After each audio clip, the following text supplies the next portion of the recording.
a proclamation. So what's this proclamation thing again? Explain to me what it is. We are doing budget approval, even in subsidy. Of course, not just $40 million, yeah. tax increase, but Well, if we're increasing our taxes 10 cents, they Alright, just got it. and there was Teresa was one woman that was complaining. I understand why she was complaining, but then she would go sit down after 3 minutes, and then Teresa would say, "Is there anybody else that should come?" Oh shit. She would do her thing, another 3 minutes, and she would do her thing, and Teresa would say, "Is there anybody else?" And then she would come back up. Oh my gosh. She did that 4 times. She took probably 30 minutes of talking. They should have done that. Well, she as the mayor can say, okay, this time we're going to conclude the open comment, open remarks.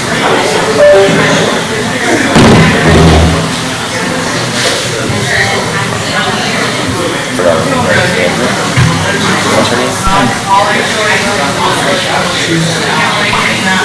That's her birthday, right?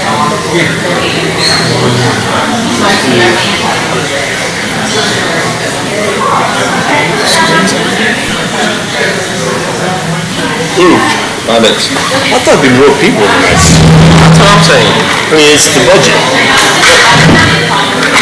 We're spending $13 million and you have spend it wisely. $13 million. Oh, yeah. Daddy Ball.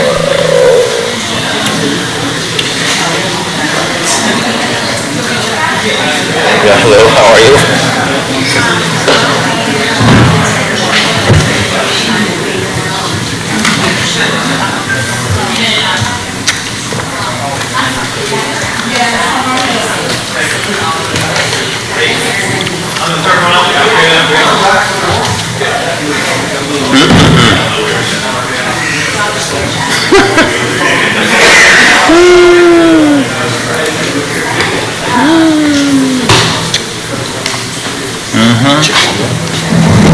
Paid for. How's it going, Jeff?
Good evening.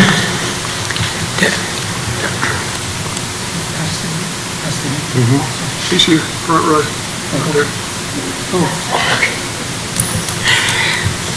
All right, I call to order the Town of Holly Ridge regular monthly meeting, June 10th, 2025, at 6:30 p.m. Welcome, everyone.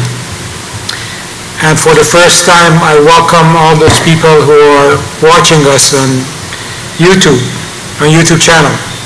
So before we, thank you, that's a bad joke.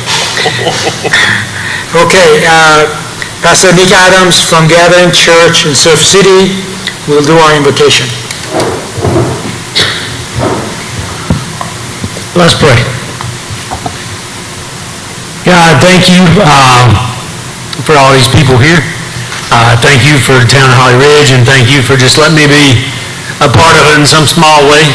Dear Lord, I just pray that you would just continue to protect the people that serve, dear Lord, the policemen, the fire department, the council, dear Lord, all the staff of the town, dear Lord. I pray that you just continue to give them a servant's heart, that they would be about people, invested in people more than stuff, and that you would continue to give them knowledge and wisdom, that they would remember the only thing you ask us to have is faith, and that you take care of tomorrow, so help us to worry about today. And I look forward to what you're going to do.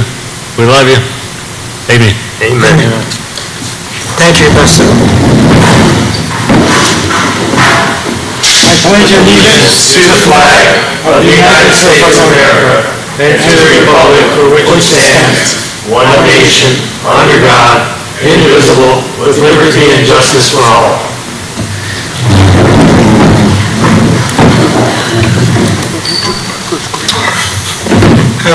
Town Manager, are there any changes to the agenda? Yes, sir. Could we please delete the closed session? There's no need for a closed session.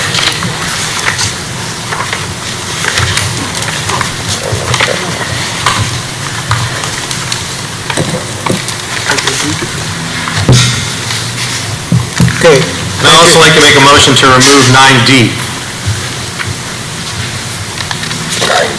9D. I'll give you reasons if you want. 9D is the consideration of amending the contract between the town of Holly Ridge Fire, Volunteer Fire Department. It's not clear to me why we're addressing this right now. This is the second time this has been brought up. Last time I do believe was during the budget workshop, and we just kind of said, not right now, we don't feel a need for this. In the write-up, I think Mayor Pete, you said that you spoke to Chief Longo, and he agreed to the change. I don't think that's accurate. And in the past, I think we've held workshops to address any amending of contracts or anything like that. So I think it's best to follow the process, collaborate with the fire department, and kind of come to an amicable agreement and move through that kind of process instead of voting or even discussing without any meat to it. I have some item to discuss there, and I have a slide for that, so it's up to the council if they want to remove it. Okay, if you have a motion, any seconds? No second? I kind of tend to agree with Councilman Patty. In the past, we've kind of had a workshop to work with the fire department on how the contract would go. I don't care if it stays on the agenda or not, I don't care, but, Okay, well, we have a motion. Are you seconding the motion? yeah, Okay, all right, all in favor? yes. Are we still in discussion? I want to make sure we're still in discussion. I'm sorry? We're still in discussion. Okay, discussion? So I hear Councilman Patty's point, and for me, I'm just, frankly, it seems like the firehouse and the town staff and the council members, it's always a point of contention between the group. And I just want to make sure it's open in a public forum, that we're not keeping anything from the citizens, and there's nothing secret. There's conversations that were made, and there's a part of me that says we keep it on there so the citizens could hear what was said and what was talked about, whether it's true or not true. I don't like doing he says, she says, but I think it's for the greater good of the citizens based on the future contracts, which could be 5 years from now. So I think we're putting a cart before the horse, but I think the citizens need to hear what's going on, in my opinion. That's a no. What's, I How don't do you like vote? hold on. We'll pass this Still in discussion? discussion. We are in the voting, segment. We're still in You have a discussion. second? He says we're still in discussion. Okay, go ahead. I don't think there's any confusion or anything to air to the public. There's just, it's in the agenda, but we didn't really speak about this, and Chief Longo's not here. He was confused about why this was brought up, and to keep with the process, we should just have a workshop and, you know, discuss things. That's a contract. Definition of a contract is a collaboration with two groups that come to an amicable agreement. The legal definition is a manifestation of assent between two parties. Parties didn't come together to discuss anything. It's just a change. There was a brief conversation on a phone call, two parties, Chief Longo and Mayor Pete.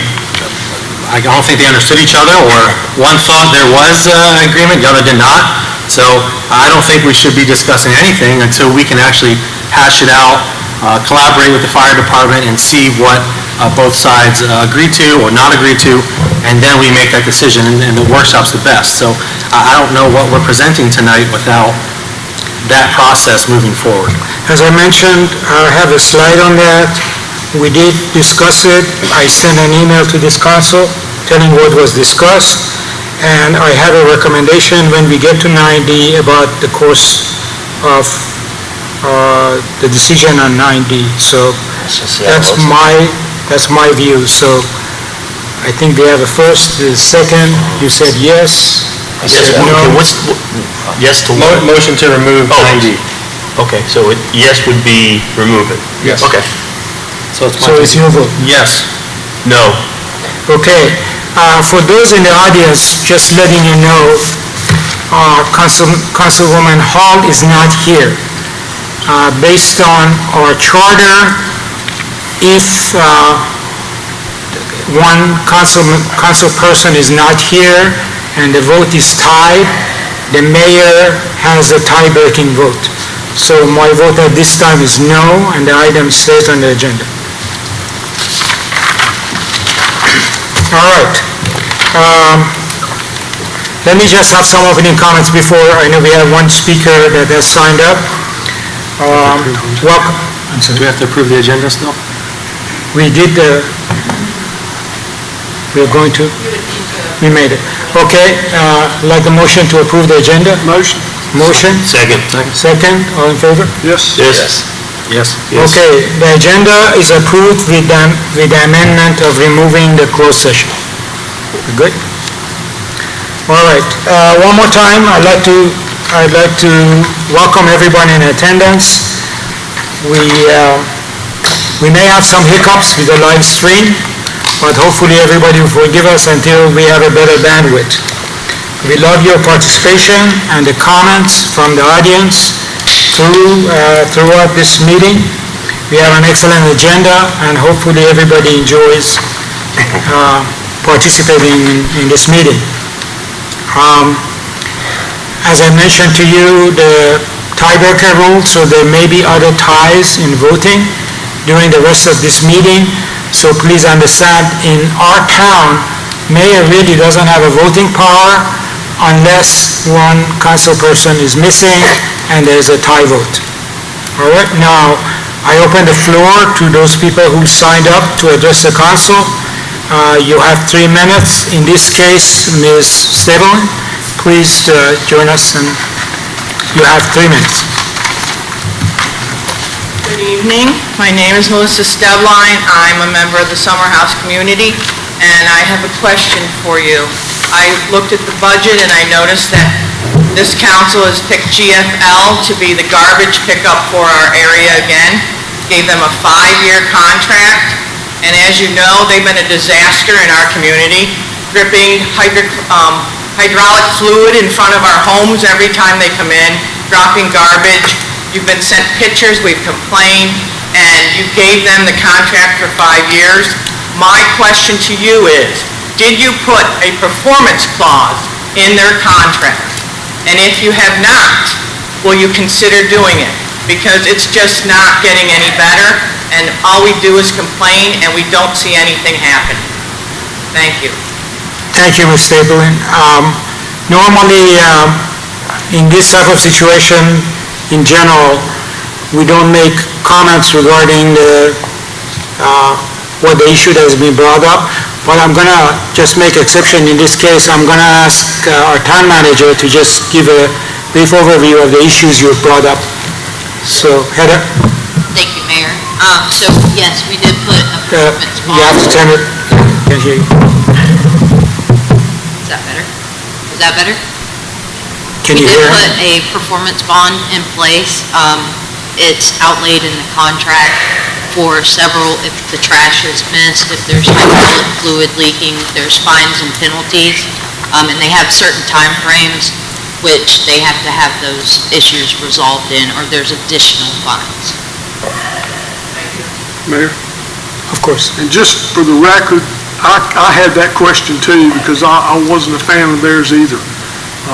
And also the increase in garbage pickup, I wasn't in favor of that. But particularly the way they were leaving the roads, and I was amazed when we ended up getting somebody that's caused us so much trouble. So do you want, if you could address the fact that it's a contract across all the towns, or the partnering towns and so Sure. forth? So the 4 towns, Surf City, North Topsail, Topsail Beach, and Holly Ridge, all went together to do a joint RFP, hoping that by putting all the towns together, we could get better service and better pricing. So if they lose one, they lose all. Each town individually has a contract, but there was a selection committee that went through the RFPs, and that's why GFL was chosen. And there are performance clauses and penalties for, Yes, sir. yeah, okay. Yes, sir. So, Ms. Stapleton, we'd be happy to, if we heard you, if you come by, we'll sit down with the town manager and yourself, and we go over the contract and talk about the issues that you have brought up, because we can't talk about all the details in the contract right now. Is that all right with you? Mayor, I've got a question for Heather. I'm sorry? I've got a question. Of course. Didn't the last contract have a performance clause in it? No, sir, it did not. Didn't? But then again, every time we complained to them about something, it kind of went to deaf ears because they really didn't do nothing. When there had been, specifically with garbage fluid and hydraulic fluid leaking on the streets, they would send companies out to clean. But with hydraulic fluid specifically, it soaks into the pavement, so you can't get it out. And then typically, we were seeing reoccurring issues with garbage pickups being missed and recycling being missed, specifically on Penny Lane, where we have a few annexations out in that area. But I believe with the new protocols that have been put in place with the first quarter of the year being under our belt, we have seen significant improvement. Okay, thank you. You're welcome. Anybody else has comments on?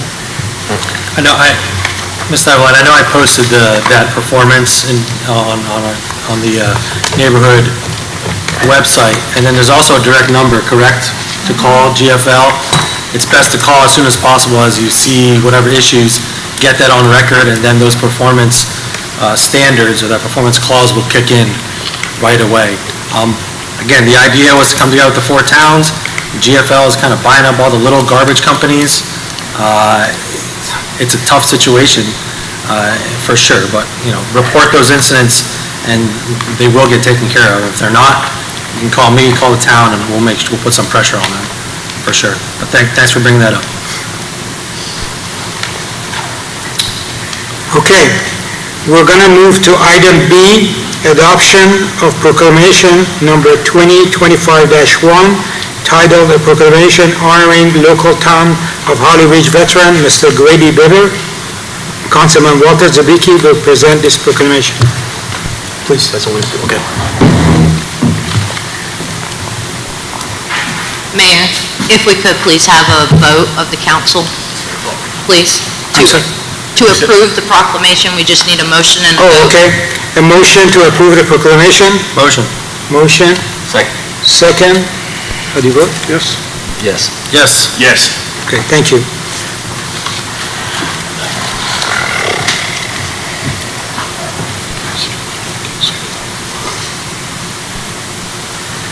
Good evening. This weekend, 14th of June, is Flag Day. It's also the 250th birthday of the United States Army. And it was on June 14th, 1775, the Battle of Lexington and Concord, where the ragtag army went against the best army in the world, lost the battle, but the British lost a lot of men that day. And that was the beginning of the United States Army. And throughout the history, they have fought all over the world. And the truth is they've had more amphibious landings than the Marine Corps has. And they have more boats than the Navy has ships, so I'm told. Grady, would you come up here, please?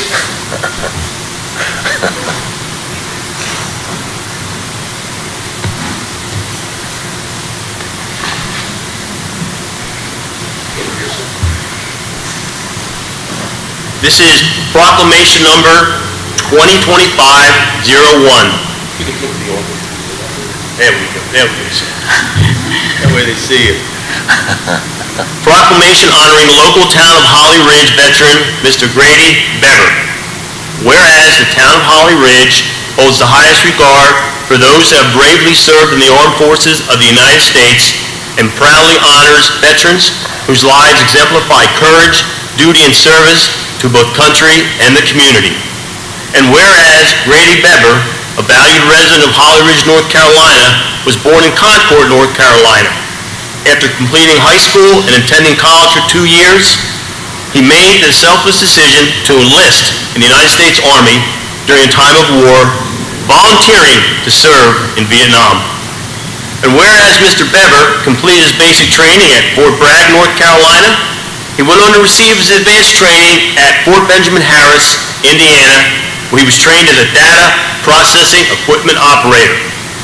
Upon his arrival to Vietnam in July of 1969, Mr. Bever was assigned to the 60th Ordnance Company of the 3rd Ordnance Battalion, stationed at Long Binh Army Base. Although trained in data processing, when he got off the plane, he was informed, "You go where the Army needs you," and was instead placed in active ordnance duty. And whereas Mr. Bever's unit was responsible for safeguarding and managing all the ammunition used for the Army weaponry in that region.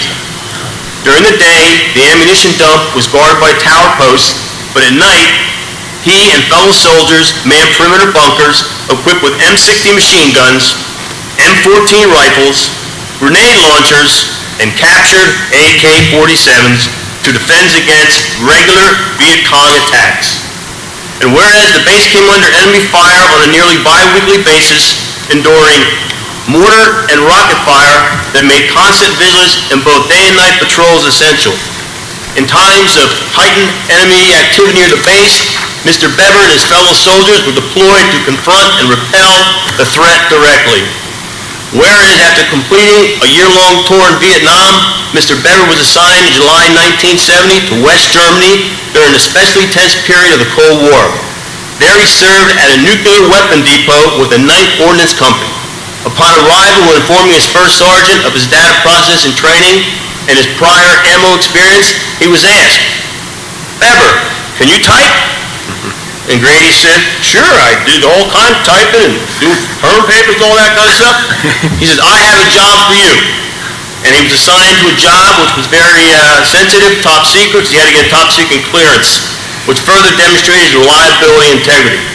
And whereas Mr. Bever was honorably discharged in 1972 from Fort Dix, New Jersey, and this is even better, the very officer who signed his enlistment papers symbolically closed out his distinguished military career by signing his discharge papers. During his time, he got many awards, but his most highest personal award that he got was an Army Commendation Medal. Whereas, following his discharge, Mr. Bever returned home and using his GI Bill to complete college and education in Appalachian State, continuing his path of a long service and learning. Whereas Mr. Bever has remained actively involved in the veterans community while being a life member of the Veterans of Foreign War for over 30 years and members of the American Legion for over 20 years, demonstrating continued commitment to his fellow service members and to the values of honor, camaraderie, and remembrance. Therefore, it is proclaimed by the Holly Ridge Town Councils that the town of Holly Ridge proudly recognizes and honors Mr. Grady Bever for his extraordinary service to the United States of America during the Vietnam War and the Cold War, and for his ongoing contribution to veterans and local communities. His story is one of dedication, sacrifice, patriotism, and humility, and he stands as a shining example of the very best in American life. In witness whereto, the Holly Ridge Town Council does confer on him the proclamation in honor of Mr. Grady Bever this 10th day of June, 2025. Signed, Pete Perrin, Mayor. Thank you, sir. We would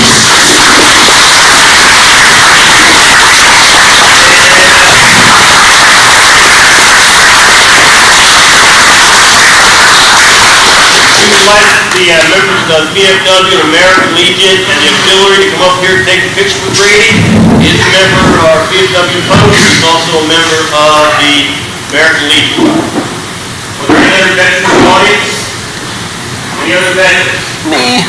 You come up for a picture. Come on up. Take a picture. Man, I did 24 years. Any other veterans?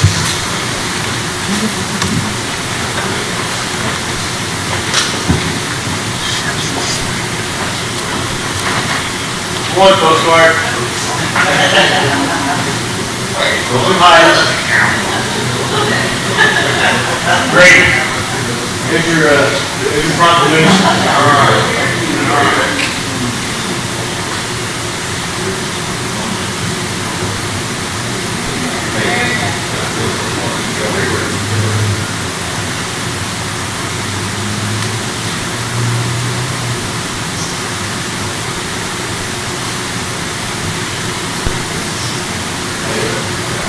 Thank you very much.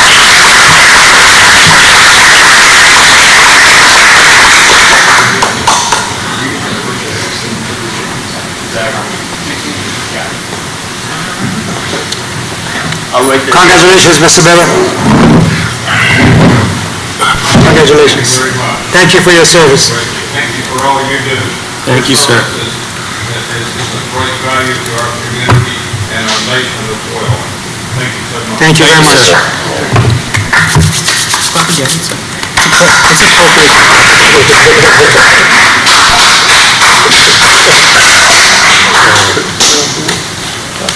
Okay, Ms. Green, can you come up, please? We have two certificates of appreciation, and Ms. Green is gonna award them. I appreciate the Army showing me up first. Thanks for that. Good job. Thank you, Council and Mayor, for allowing me to present tonight. Parks and Recreation departments throughout the country frequently rely on volunteers to ensure the success of their events and programs.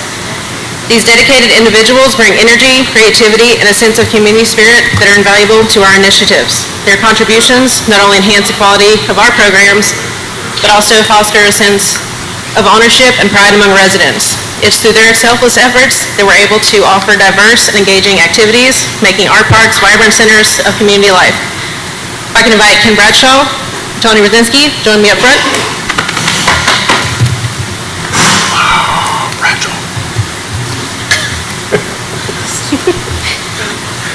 Thank you. During my time with the Parks and Recreation Department, Ken and Tony have actively engaged with the community. They have both contributed significantly as members of the Bee City USA Committee and Friends of the Park Committee. Their efforts were crucial to the success of both the inaugural and the second annual Bee Festivals, as well as recent Movies in the Park events. Ken, with his enthusiasm for life and can-do attitude, spreads joy and happiness wherever he goes. Meanwhile, Tony, driven by a strong work ethic and a passion for change, raises awareness of innovative ideas and makes valuable contributions. Their collaborative spirit and dedication to the community exemplify what it means to be true stewards of the community.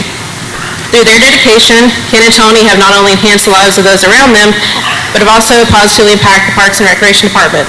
Their dedication serves as a shining example of how volunteerism can transform community initiatives into cherished traditions, and would like to present them with a certificate of appreciation.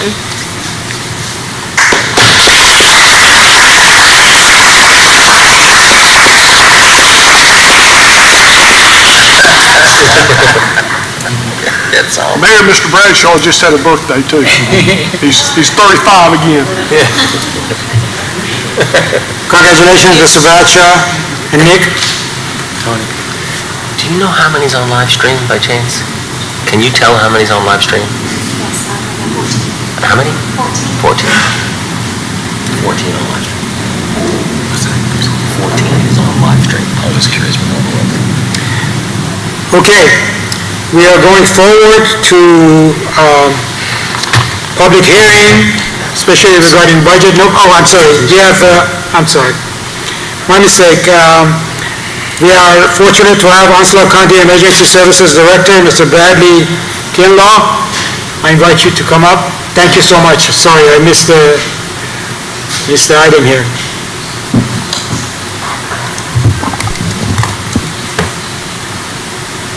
Good evening. Thank you, Mayor and Council, for having me. Thank you so much for having the screen right here, because I forgot my contact, so this is working out great. I appreciate the opportunity and the invite to come, just speak briefly about the EMS operations. And I've been here in Onslow since the 1st of April, so I'm just getting my feet wet, if you will. Never been to Holly Ridge before in my life until 3 months ago when I came to look at a house, and I was telling the manager a few minutes ago, we're down the street here a couple miles. So far, we're loving this area, so we're thankful for your work, making a good, great town, and look forward to a movie night coming up with my 4-year-old, so we thank you for that kind of stuff as well. Just a couple slides that I'm going to share with you, and then I'll do my best to entertain any questions, as I'm still learning a lot myself. This map was made for us just the other day by our GIS folks, and I spent a lot of time looking at it, and just wanted to share it with you.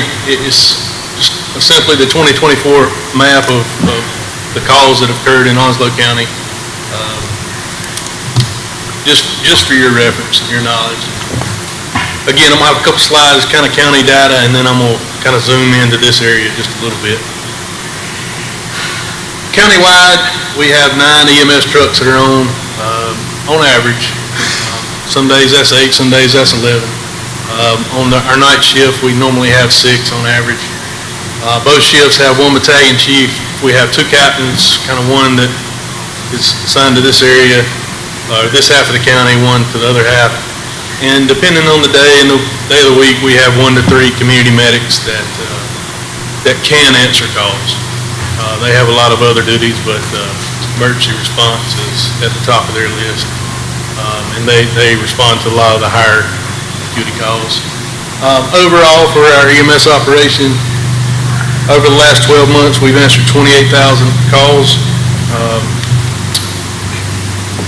In the city of Holly Ridge, we've answered 284 calls. Our response times into Holly Ridge, into the city, for emergent calls, which are 74% of the calls, 13.28 minutes. Non-emergency calls, which are 26% of our call volume into the city, 19.6 minute response time. And I just would just like to remind you on the non-emergent that, you know, if they're on the way to a non-emergent call and there's not even more trucks available and a major call comes in, such as a heart attack or cardiac arrest or a major wreck, we often divert that truck to that more emergent call. So we're always going to see some higher call response times to the non-emergent calls for sure. And finally, staffing. In this area, during the day, we have 2 EMS units down in this part of the world. One, most days in Holly Ridge, fire department, and we have an EMS station on Highway 210, just off 17, going towards Sneed's Ferry, that we keep a truck. We have 1 fire medic that works out of the Turkey Creek Tar Landing Station, I believe is the name of it. He works 4 10s. and I think on his days off, he works for you all here in the town at the fire department. And then we utilize the EMS truck out of Stones Bay Station on Campus Union quite a bit to serve this area as well.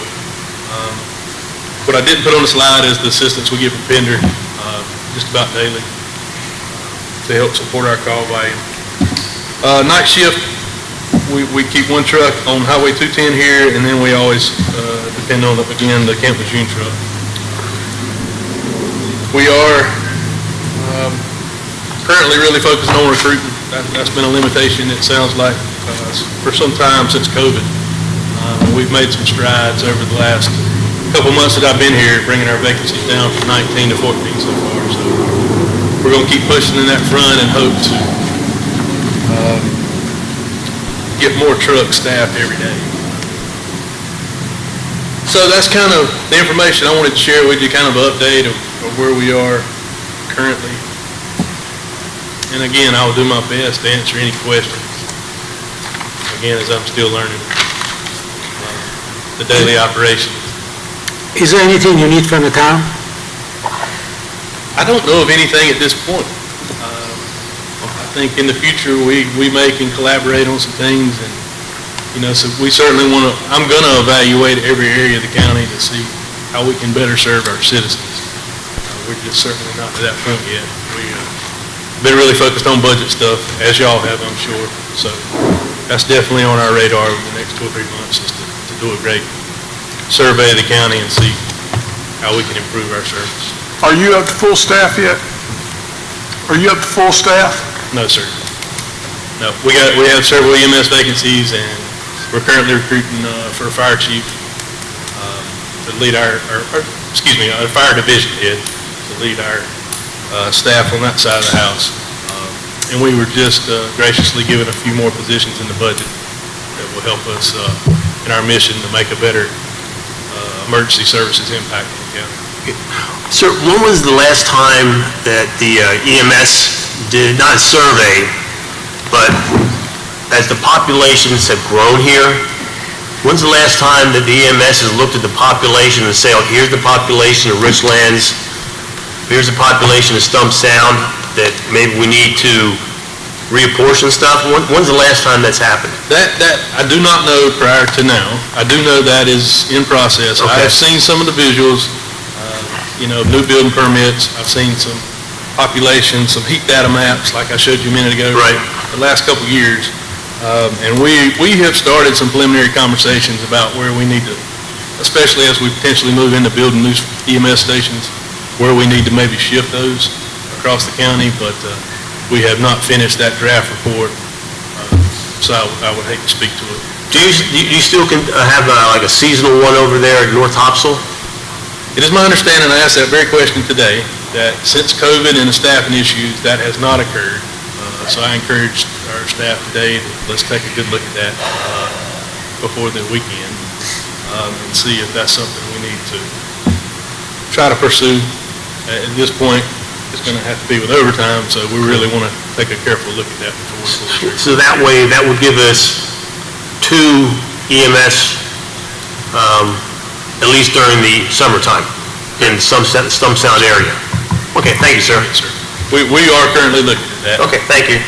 How often would you estimate that crews in this area are pulled away from our area?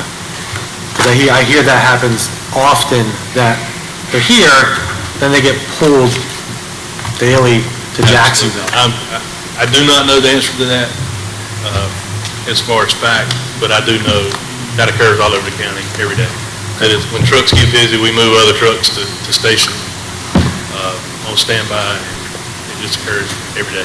And do you have any relationships with, I think it's a Coastal Carolina Community College, the pipeline for the EMS paramedics? Absolutely. And Yes, do sir. you have any feedback on that, or any? Yes, sir. We have their students on our trucks every day, just about, helping them through their clinical processes. We continue that, and I think, to be honest with you, I think we work with 2 or 3 different community colleges. Okay. And that normally is a great recruiting tool for us, just in general from the EMS standpoint. So we'll definitely continue that. Yes, sir. I raise my hand like I'm in school. You said 284 calls over the last 12 months in Holly Ridge Market. Is that accurate? Holly Ridge, City of Holly Ridge. City of Holly Ridge. Yes, sir.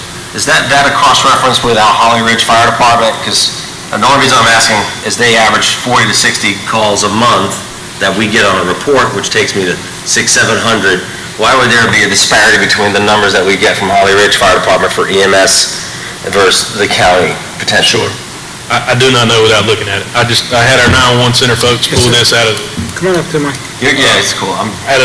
their system today. That's fine. He's the boss man right there too. So help clarify. Come on to the mic. Appreciate it. Yes, sir. Now, in reference to all the EMS calls, we, as volunteers, we assist the EMS in this area. And with the response calls, that puts us on scene often. So with what Mr. Kinlaw was talking about, that truck in town does get out of the area quite a bit. So that report is fire and EMS. Yeah, it's broken out on the report. Like fire was 16 for May, EMS is 40 for May. But okay, then it says 25 Holly Ridge, Right. 15 Onslow County. Yeah, that's mutual aid, that's all in the general area. Okay. And my numbers are not just for the city limits. They're not for their fire district. Great. County. They're not for the EPJ, just the city limits. Because we have a rescue district and a fire. Cool. Thank you for clarity. Appreciate it.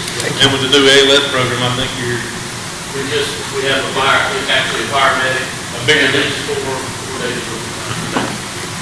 It's just crazy with a 28,000 workload for the county, given your staff. It seems like you cannot accomplish your mission with what you have currently. yes, they're definitely taxed, and recruiting is, again, one of my highest priorities to get more trucks on the road. All right, thank you. Yes, sir. Thank you very much, sir. Thank you. Appreciate y'all. Appreciate you coming by. Yes, sir.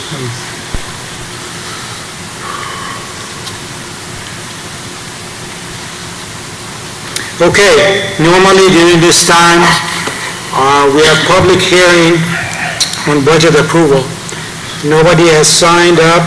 If there's anyone that would like to talk, we have to vote to open public hearing. If not, we'll go forward. Okay, just letting you know, just set the context a little bit. This council has been working on several sessions to go over the budget. And everyone in the council has been dedicated to do the best they can in terms of developing a budget that's prudent without increasing taxes. Now, we still have a lot of detail to work on, but since we have a public hearing, we want to hear from the public. Since nobody has signed in, we are going to make a recommendation for the council to approve the proposed budget.